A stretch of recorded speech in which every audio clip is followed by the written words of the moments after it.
번영신학, 번영복음이라는 말들이 많이 있습니다.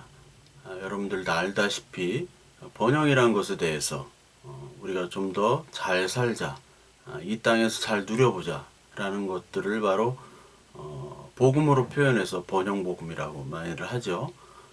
그래서 이것들은 하나님께서 우리에게 하나님 자녀이기 때문에 그 번영함을 누리도록 하나님이 허락하셨다 해가지고 말씀을 가지고 그 번영이란 말로 이렇게 포장하는 그런 복음과 신학들을 바로 번영 복음, 번영 신학이라고 그랬죠. 지난 시간에 그 설교 시간에 잠시 인용을 드렸는데 이 계보가 있습니다. 번영 신학의 계보. 그래서 그 계보가 어떻게 있으며 또 그 사람들이 주장하는 것들과 또 번영이 신학, 번영 복음, 아직 복음도 아닌데 그것이 과연 왜 문제가 되는지에 대해서 말씀을 드리려고 합니다. 그래서 이 번영 복음, 번영 신학은 결론적으로 한마디로 말씀을 드리자면 범신론입니다. 즉 기독교라는 어떤 탈을 쓴 범신론이라고 생각하면 됩니다. 이 온 우주의 기운이 나를 향해서 있고 내가 그것을 말과 행동으로 그리고 자기 암시로 할 때 그 온 우주의 기운이 나를 도와준다. 그래서 하나님과는 관계없는 뭐 그들은 하나님을 얘기하겠죠. 그렇지만 하나님과 관계없는 범신론적인 입장에서 이 성경 말씀을 다루고 그리고 그들의 목적은 번영이기 때문에 최종의 목적은 하나님으로부터 받은 생명과 구원과 은혜가 아니라 번영이에요. 번영이 목적이기 때문에 번영을 주는 주체는 누구든지 상관없는 그런 쪽으로 가게 되어 있어요. 그리고 이 번영신학의 문제는 뭐냐면 결국 이게 신사도 운동까지도 연결이 되어 있는 겁니다. 뭐 조이스 마이어나 베니 힌 뭐 잘 아시다시피 그런 신사도 운동들 여러분 다 아시죠? 그것과 연결이 되어 있어요. 무조건 하나님의 도구로 해서 하나님 복을 받는 것. 그래서 제가 이번 시간에는 이게 번영신학이라는 거, 번영복음이 이야기하려면 굉장히 깁니다. 근데 짧게 좀 챕터별로 좀 말씀을 드리려고 합니다. 그래서 번영신학을 우리가 한마디로 보면 존 할러라는 그 사람의 책에 있는데 그 사람의 책의 제목이 뭐냐면 The History of New Thought라는 말이 있어요. New Thought. 신사고죠. 새로운 사고의 역사. 여기에 벌써 다 나와 있는 신사고. 신사고란 말에 바로 번영신학이 다 담겨 있어요. 그 New Thought에서 부제가 뭐냐면 From Mind Cure to Positive Thinking and Prosperity Gospel. 그러니까 Mind Cure, 우리 내면적인 치료, 마음의 치료에서부터 Positive Thinking이죠. 긍정적 사고. 우리 많이 들어봤죠? 긍정적 사고 그리고 번영 복음까지. 그러니까 여기 마음의 치유, 번영 복음 이게 다 New Thought에 다 들어있다라는 거예요. 그러니까 New Thought, 새로운 생각을 갖자. 그러니까 우리가 옛날에 뭐 죄로부터의 구원, 뭐 생명, 은혜 이거는 우리가 다 아니까 그런 거 말고 이제 새로운 생각을 갖도록 하자. New Thought입니다. 그 way of thinking을 좀 다르게 하자. 다른 버전으로. 우리가 맨날 그냥 구원, 은혜 이런 것만 얘기하지 말고 좀 더 실천적으로 우리가 잘 사는 법, 잘 먹고 잘 살고 잘 믿고 하는 법을 우리가 한번 보자. 손으로 만질 수 있는 방법을 알아보자.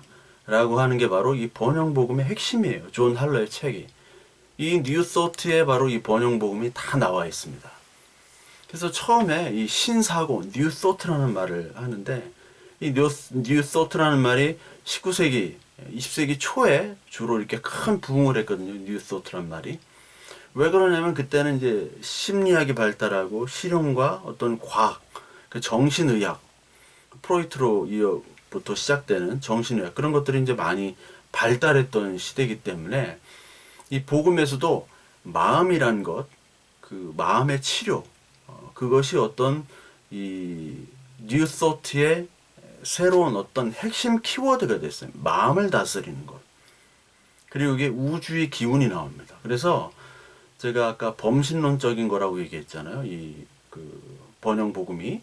이 범신론적인 거는 힌두주의, 힌두교와 영지주의, 그 신플라톤주의가 같이 합쳐져 있어요. 우리의 어떤 뉴에이지 사상들이 다 합쳐져 있는 게 바로 이 번영 복음입니다. 여기 우주의 기운을 자기에 모아서 우주와 내가 하나가 되는 거죠. 하나님과 내가 하나가 되는 겁니다. 물론 성경의 구절이 하나님과 내가 하나가 되는 거예요. 그런데 그것과 이 번영복음의 나라는 하나는 달라요. 하나님의 뜻을 굽히는 것이 아니라 범신론과 범내재론 같은, 범재신론 같은 그런 하나님이기 때문에 내 의도, 내 뜻을 하나님이 굽히질 않아요. 굽게 하진 않아요. 같이 협력해서 조화롭게 이루어지는 그런 상태를 얘기하는 거예요. 그렇기 때문에 나의 의지가 중요한 거죠. 하나님의 의지보다도 나의 의지, 나의 뜻을 하나님이 반영해 주신다. 그러니까 좀 더 적극적인 사람. 우리 자녀들이 있는데 집에 돈이 없어요. 돈이 없는데 돈 100원 있는데 다 골고루 나눠줘야 되잖아요. 그런데 누구는 계속해서 자기 주장을 하면 내가 더 많이 가져야 되고 내가 더 많이 먹어야 된다고. 그렇게 얘기하는 자녀를 더 챙겨준다. 그러니까 약육강식의 세대죠. 약육강식. 우리가 뭐 맹금류 같은 경우는 태어나면은 라이벌 자기 형제들을 죽이잖아요. 자기가 더 많이 먹으려고. 죽여버립니다. 그것처럼 적극적으로 하는 사람이 하나님이 더 축복을 해주신다는 거예요. 그게 자기 암시를 통해서 내 스스로 더 나은 세상을 만들어가자. 그게 핵심이에요. 복음과는 전혀 관계가 없는 전혀 다른 종교가 되어버립니다. 이거를 많은 사람들이 놓치고 있어요. 번영 신학이다, 번영 복음이다 해가면서. 이것에 대해서는 여러분들 보수라는 사람들 그런 교회 그런 교회에서 이것에 대해서는 뭐 경각심을 안 가져요. 막 자유주의나 실존주의 칼바르트에 대해서는 엄청나게 비판을 하면서도 이런 번영에 대해서는 그냥 놔둡니다. 자유주의이기 때문에 그래요. 자유주의.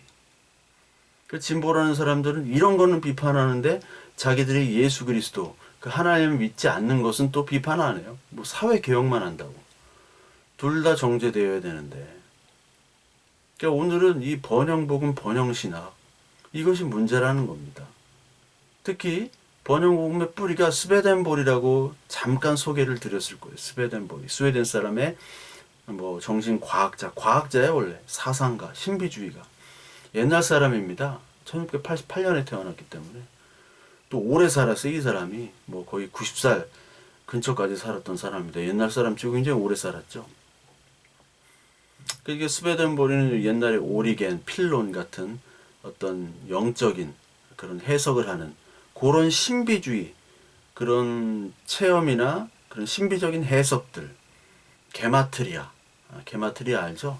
성경을 숫자와 그리고 언어의 조합으로 이렇게 성경을 푸는. 그래서 성경의 원어를 하는 분들은 잘 못해요. 우리나라에 원어 하는 사람 없다고 그랬죠? 제대로 하는 사람? 아무도 없습니다. 원어 학자가 없는데 원어 프로그램들이 다 있어요. 그냥 프로그램을 보기만 하면 돼요. 참고만 하면. 언어 프로그램, 헬라어나 히브리어가 완벽한 것이 아니거든요. 그것과 숫자와 결합해내서 어떤 이론들, 사상들을 얘기하면 와, 저렇게 성경을 푸는구나. 이게 사사로이 푸는 거예요. 어떻게 보면. 그게 맞는 경우도 있지만 틀린 경우도 많이 있습니다. 그런 어떤 신비주의적인 경향들, 이것들을 스웨덴볼이가 많이 차용을 했죠. 자신의 경험, 어떤 최초의 영적인 신비주의자면서 임상실험, 과학자였으니까. 영향력이 있는 사람이었어요. 기독교 서적에도 스웨덴볼이의 책들이 좀 많이 있습니다.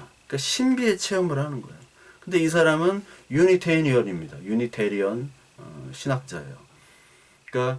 예수 그리스도의 신성을 거부하고 성부, 성자, 성령의 각 위, 삼위일체를 거부하죠. 하나의 신만을 인정하는 거예요. 그러니까 세 분이 한 분이고, 그러나 세 개체의 인격을 인정하지 않는 유니테리언입니다. 그러니까 그 후에 나오는 사람들도 다 유니테리언이에요. 유니테리언. 특히 성령 같은 경우는 하나님의 영, 기운으로 그들은 표시를 해요. 하나님의 기운이 막 이렇게 하나님이라고 인정 안 해요. 원래 그 삼위일체는 성부 하나님, 성자 하나님, 성령 하나님이에요. 각각의 세 분이 다 하나님이라고 우리 고백을 하는 겁니다.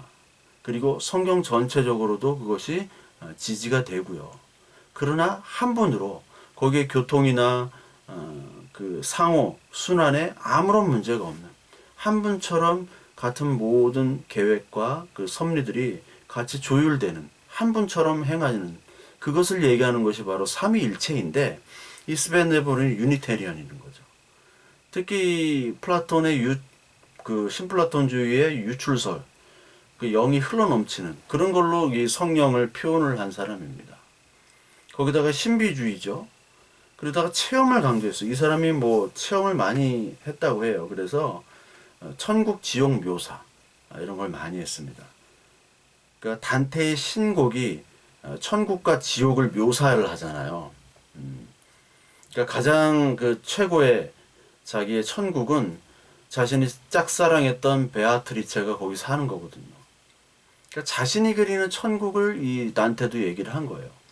그러니까 그동안 종교적인 그 천국과 지옥이 아니라 인간이 그 휴머니즘 인간이 표출하는 그 천국과 지옥을 표현했기 때문에 이 단테가 그 피렌체의 어떻게 보면 첫 번째 그 르네상스인으로 취급을 받는 거죠. 인정을 받고. 그러니까 자기 멋대로 천국과 지옥을 만든 거예요. 사실 단테가. 근데 스베덴보리도 역시 자기가 천국과 지옥을 체험한 것처럼 그래서 자세하게 묘사를 했습니다. 단테 신곡보다 훨씬 더 자세하게. 그래서 뭐 천국을 갔다 왔다 지구를 봤다 그렇게 간증하는 분들이 모르겠어요. 근데 성경과는 사실 무관하거든요. 구원과는 거의 관계가 없습니다. 받고 뭐 꿈일 수도 있고 환상일 수도 있어요. 근데 이게 구원과 별로 관계가 되지 않기 때문에 크게 중요하지 않음에도 불구하고 많은 사람들은 천국과 지옥이라는 단어 때문에 그걸 봤다, 가봤다, 내가 체험했다, 누가 있다더라, 누구는 없다더라 이런 얘기를 하는 거를 듣기를 좋아하고 말하기를 좋아한단 말이죠. 근데 다 스베덴 보리에서 시작이 된 거예요. 특히 노만 빈센트 필, 그 다음에 나온 노만 빈센트 필의 제자가 이제 로버트 슐러고 로버트 슐러의 영향을 받은 사람이 바로 조용기, 조다윈 목사고. 그 조다윗에서 이제 막 많은 사람을 콩히 저기 하비스트 처치 싱가포르에 그 큰 교회 있었죠. 지금 뭐 다 분해됐을 겁니다. 뭐 감옥에 갔을 거예요. 그 횡령으로 목사가. 그러니까 이 노먼 빈센트 필이 그 잡지를 냈는데 가이드 포스트라는 잡지가 있어요. 저도 예전에는 봤죠. 가이드 포스트가 과연 어떤 내용이 있는가. 좋은 내용들 다 많아요. 심리학적 내용들. 그 노먼 빈센트 필은 어떤 긍정적인 심리학을 가지고 얘기하는 사람이기 때문에 그런 심리학에 대한 책들을 많이 얘기를 해놨어요. 가이드 포스트에. 그 일반인이 봐도 아주 좋습니다. 근데 거기에 임사체험 같은 게 있어요. 죽은 후에 어떻게 되고 그런 것들이 많이 실어놨습니다. 근데 하나님의 말씀의 구원 그리고 은혜 이것이 중요하지 어떤 죽음의 임사체험 그게 예수 그리스도를 믿는 것과 크게 관련이 없거든요. 호기심만 계속 자극하는 거예요. 우리의 호기심만. 우리의 신앙의 성숙과 그리고 그리스도를 믿는 하나님을 알아가는 지혜와 지식과 그리고 은혜를 더 깊이 체험하는 것과는 별 관계가 없습니다. 그것이 이 가이드 포스트 임사 체험들이 많이 나왔어요. 그래서 이 스베덴보리 이 사람은 그 동시대에 있었던 그 누구죠? 웨슬리한테도 이단으로 정죄를 받았어요. 그 당시에 너무 체험을 강조하고 자신의 주관적인 것들을 이 신앙처럼 얘기하는 그런 모습들을 보여가지고 이 스웨덴보리는 많이 정죄를 당했죠. 특히 자기의 영적 체험을 많은 책을 통해서 퍼뜨렸습니다. 그게 많이 퍼져나갔어요. 그러니까 이 사람은 이제 범신론, 범죄신론, 그리고 우주의 기운들, 자신의 체험들, 그런 것들을 섞어가지고 말씀을 좀 곁들여서 그것들을 진리처럼 얘기를 하고 다녔던 사람이 바로 스베덴볼이죠. 그러나 스베덴볼은 그래도 격조가 있는 분이에요. 이게 이제 로버트 슐러나 조용기, 노먼 빈센트 필이죠. 노먼 빈센트 필부터 가면은 굉장히 수준 낮은 그런 이 복음이 돼버립니다. 그들의 복음, 그들만의 굉장히 수준 낮은 정도의 그 말을 전해요. 그 스베덴보리는 굉장히 학식이 높은 사람이고 경험이 많은 사람입니다. 그 사람들에 비해서는. 그러니까 이 스베덴보리부터 영향을 받은 사람이 많이 도스토옙스키, 그 해밍웨이 이런 사람도 다 받았고요. 그리고 구스타프 융, 그 심리학의 대가 칼 구스타프 융도 이 노먼 아니 그 스베덴보리의 영향을 굉장히 많이 받은 사람이에요. 그러니까 도스토옙스키부터 뭐 여러 사람들이 이 스베덴보리의 영적인 체험, 그리고 물론 거기서도 비움을 얘기하거든요. 비움. 그것들에 대해서 많은 영향을 받은 사람들이 있었다. 지금까지도 책으로 많이 지금 이어지고 있고요. 근데 이 스베덴볼에 의해서 에머슨, 랄프 waldo 에머슨이라는 사람이 그 바톤을 잇습니다. 역시 유니테리언이에요. 단일성만 인정한 유니테리언. 이 사람은 자연주의, 초월주의 사상을 더 강조합니다. 그래서 명상, 선험적인 명상, 즉 선험적인 지식, 내 안에 이미 하나님이 있고 그래서 그 하나님을 끄집어내는 그런 명상을 하는 거예요. 불교적이죠, 굉장히. 그러니까 자연과 인간과 이 우주를 하나로 연결시키는, 어떻게 보면 더 불교적이 되고 힌두교적이 되고 범신론적이 되는 그걸 마련한 사람이 에머슨입니다. 에머슨. 물론 뭐 불교에서도 많이 봤던 것 같아요, 이 사람이. 힌두교나 불교에 심취했을 수도 있고요. 그거를 연결시킨 거죠. 그러니까 동양적인 어떤 신비사상, 특히 힌두나 불교 쪽이 그곳에 오는 그 신비사상이 매력적이었던 거죠. 왜냐하면 그 전까지의 이 서양 기독교는 논리적으로 칼을 대는 거잖아요. 동양과 달리. 안타까운 게 이 한국의 이 하나님, 이 신학이 발달되지 않았기 때문에 옛날부터. 근데 이 하나님의 이 신비의 복음은 이성적인 것과 신비한 것과 이 모든 것들이 다 합쳐진 거거든요. 근데 서양의 신학은 너무나 이성적인 거예요. 서양에도 굉장히 신비적인 것들을 추구하는 사람들이 있는데 그 중에 하나인 에머슨 같은 사람은 자연에, 그러니까 뭐 노장 사상도 읽었던 것 같아요. 스피노자도 범신론자였잖아요. 범신론을 얘기했잖아요. 스피노자도 하나님이 얘기했지만 범신론과 불교에 취했던 사람이었어요. 그러니까 그런 것들에 많은 영향을 받았던 사람이 바로 에머슨이죠. 이 힌두교의 버마 일체, 브라만과 아트만이 같은 이 버마 일체. 그러니까 내가 곧 하나님이고 하나님이 나다. 그러니까 나를 잘 다스리면 그 안에 하나님의 성질, 우주의 기운, 신존재가 드러난다. 이것이 자연과 우주와 내가 소통할 때 이때 하나님이 일하신다는 거죠. 그러니까 이렇게 돼버리면요, 이 계시의 주체, 그게 나가 돼버린. 내가 얼마나 이 마음을 쓰고 노력하고 내가 평안을 찾느냐에 따라서 하나님이 일하시고 이 온 우주가 일하는 거죠. 내 몫인 거예요. 내 몫. 내가 얼마나 잘하고 내가 어떻게 더 단련을 하고 참고 인내하며 수행하는가에 따라서 불교식이 돼버리는 거죠. 그래서 여러분 월든이라는 책이 있습니다. 몇 년 전에 우리나라에 굉장히 유행했는데 그 월든이라는 책의 작가가 헨리 소로예요. 헨리 소로인데 발음은 그 헨리 소로의 책 월든, 이게 자연주의 초월 명상이에요. 자연주의 초월 명상, 그리고 가벼운 심플 라이프, 그 심플하게 라이프를 꾸려가면서 거기 명상을 하는, 그러면서 하나님과 자연과 내가 하나가 되는, 그걸 얘기하거든요. 그러니까 이 월든하고도 이 친분이 있었던 사람이 바로 에머슨이에요. 우리나라에서 굉장히 많이 팔렸고요. 이 자연 명상, 나는 자연인이다. 이런 식으로 이 사람이 얘기를 한 그런 자연주의 명상 철학집 되게 두껍습니다. 되게 깊이 있는 책이에요. 이때까지만 해도 깊이가 있었단 말이죠.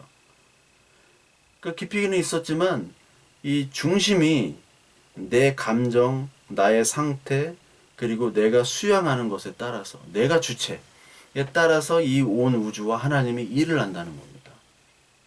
그게 복음과는 달라지죠. 완전히 달라져 버려요. 그래서 이 사상들이 쭉 이어오다가 그 바톤을 또 이은 사람이 어네스트 홈즈, 지난 시간에도 언급했듯이 이 어네스트 홈즈에 이뤄서 이제 번영신학이 약간 상업주의 쪽, 약간 기복주의, 완전 어떤 기복주의 쪽으로 가요. 옛날에는 이 번영주의라고 하기는 그렇고 또 영상, 그 영적인 어떤 명상에 그 집중하는 그런 형태였어요. 범신론적인. 근데 어네스트 홈즈부터는 이제 적극적인 사고가 이때부터 나오기 시작하죠. 그러니까 마음의 과학이란 말을 이 사람이 썼어요. 마음의 과학. 그러니까 내면에 이제 하나님이 있다라는 거죠. 마음의 과학. 내 마음 속을 어떻게 다스리냐에 따라서 이것이 과학이 되는 거예요. 그러니까 내 내면이 하나님이고 이 내 내면을 통해서 죄와 부정적인 요소를 극복할 수 있다. 즉 긍정적이고 적극적인 사고를 여기에 투영을 하는 거죠.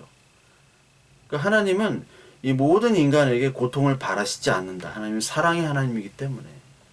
그렇기 때문에 이 마음을 통해서 하나님과 합일이 되면 죄와 심판으로부터 벗어날 수가 있다. 이게 구원론과 완전히 틀어지는 거죠. 우리가 알고 있는 구원론과는 전혀 다른 구원론을 제시를 해버려요. 그러니까 사람들이 좋아하죠. 옛날에 막 그렇게 어떻게 보면 하나님 앞에 우리 죄를 고백하고 엎드리고 하나님의 은혜만 바라봤던 이 사람이 적극적인 사고를 하는 거예요. 더 적극적으로. 그러면 죄와 심판 이런 고통에서 우리가 없어질 수 있다라고 얘기하는 게 바로 그 어니스트 홈즈의 세상입니다. 역시 자기개발적인 요소가 들어가는 범신론이에요. 이거를 한 차원 더 실천 사항으로 구체적으로 발전시킨 게 플로렌스 쉰이라는 사람입니다. 이 플로렌스 쉰에서 실천적인 방법들이 나와요. 이 사람이 원래 연극 배우 출신이고 미술 작가예요. 근데 어떤 뭐 영적인 체험을 했나 봐, 이 사람이. 그래서 구체적인 신사고 실천법을 제시하는 게 어니스트 홈스에 이어서 플로렌스 쉰에서 나타나기 시작합니다. 그래서 인생의 어떤 성공, 목표를 잡고 인생은 이 사람은 게임이다. 플레이다라고 해요. 플레이 게임. 그러니까 이 게임에는 규칙이 있죠. 그 규칙을 잘 알고 잘 이용해야지 그 게임을 이길 수 있는 거죠. 인생은 게임이기 때문에 그 이길 수 있는 규칙이 뭐냐? 그걸 알면 누구나 성공할 수 있다라는 거예요. 그것이 결국은 긍정적인 태도고 그 긍정적인 태도를 이끌 수 있는 것은 우리의 생각 그리고 우리의 말이라는 거죠. 우리의 생각과 말이 긍정적인 사고를 통해서 우리가 인생을 성공할 수 있는 비법을 알 수가 있다. 이게 플로렌스 쉰이 말하는 그 긍정적인 사고입니다. 그래서 플로렌스 쉰은 아까 그 영적인 우리의 그 번영신학에서 그 positive thinking이라고 얘기했잖아요. 한마디로 얘기하면 positive thinking, 그 prosperity gospel이 이 positive thinking을 어떻게 하느냐에 따라 그리고 말로 그 사람 내 가지고 있는 positive thinking을 현실을 시킨다고 이 사람은 얘기를 해요. 말로. 그러니까 마음에 이미 하나님이 있죠. 그 하나님을 끄집어내는 거예요. 이 사람의 어떤 원칙적인 성경 구절은 무엇인지 심는 대로 그대로 거두리라. 심은 대로. 뭘 심냐? 파지티브 띵킹을 심어야 되고요. 말을 심어야 돼요. 긍정적인 사고와 긍정적인 말. 많이 들어봤죠? 교회에서도 너무 많이 들어봤죠? 이게 그 신사도 운동까지 이어지고요. G12, D12 이런 거, 뭐 두 날개 이렇게 하는 그런 교회들이 있죠?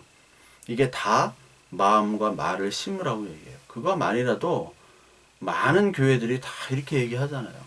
긍정적인 사고. 근데 하도 많이 들으니까 이제 먹히질 않으니까 그 말도 이제 안 해, 요즘에. 그러니까 교회가 유행 따라가는 거예요. 유행 따라 이거 했다가 저거 했다가. 지금 코로나 시대 때는 하도 우울하니까.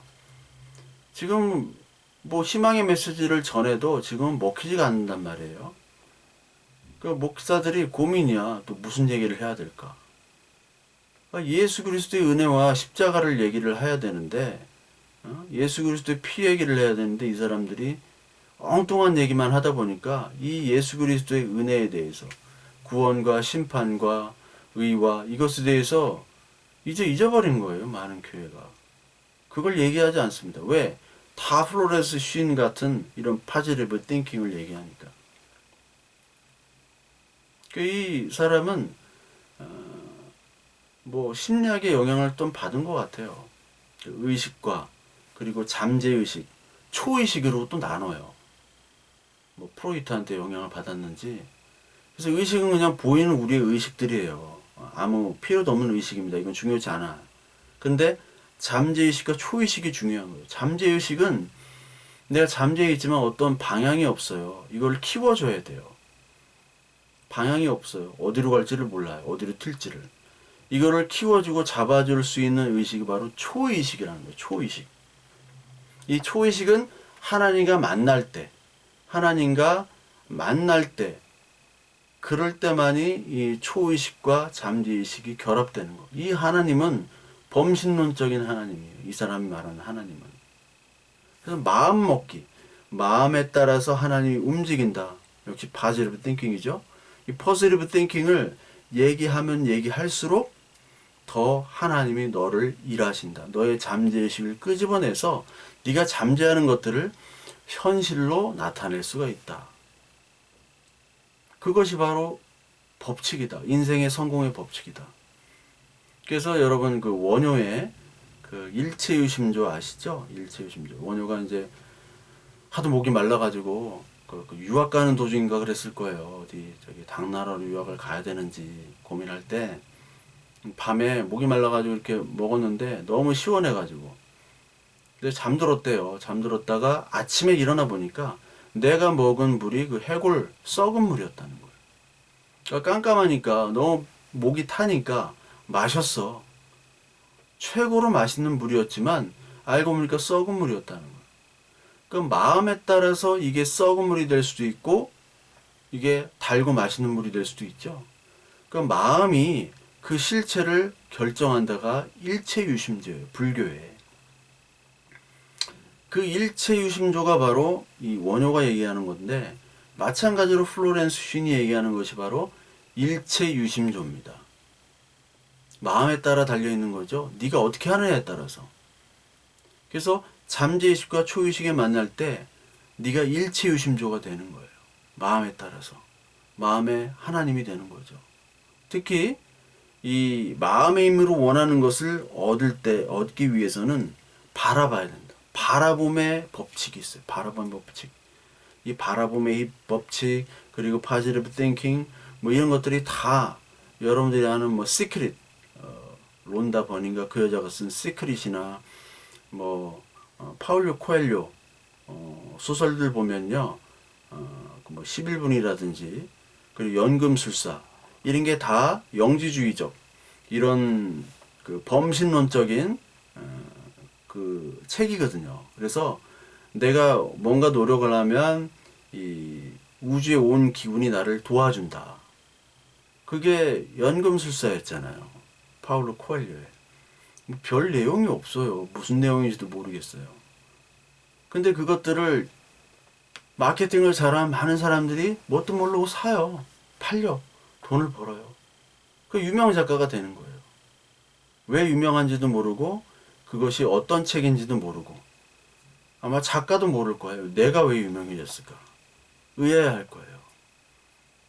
마찬가지로 여기에 그 잠재의식과 초의식이 만날 때, 즉 잠재의식은 아직까지 우리가 3차원에 사는 우리예요. 3차원. 여기에 하나님의 차원을 더한다 해가지고 이 우스펜스키라는 사람은 그 The Fourth Dimension이라는 책이 있어요. Fourth Dimension, 4차원. 4차원 하니까 생각이 나죠? 조다윈 목사님. 그 여의도 순복음교회에서 엄청난 그 책을 팔았잖아요. 4차원의 영성. 이게 다 우스펜스키의 책 The Fourth Dimension에서 나온 겁니다. 이 4차원적인 체원으로 우리가 가면 성공 누구나 할 수 있다라는 거예요. 그러기 위해서는 마음으로 그려야 돼요. 바라봐야 돼요. 바라봐야 되고 그거를 말해야 됩니다. 바라보기만 해서는 안 돼요. 말하는 것이 현실을 존재케 하는 힘을 바로 말하기라고 얘기해요. 얘네들은. 제가 아는 어떤 분은 자기가 그 아파트에 살고 싶어가지고 그 아파트를 볼 때마다 계속해서 적어달라고 계속 암시를 하고 말을 했대요. 근데 4년 후에 그 아파트에 살게 됐어요. 예.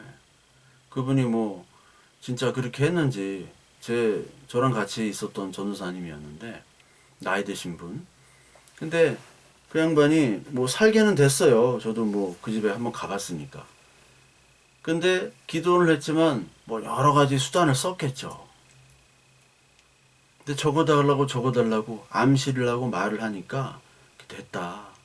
그래서 그 양반은 믿음으로 선포하고 기도하고 말하라.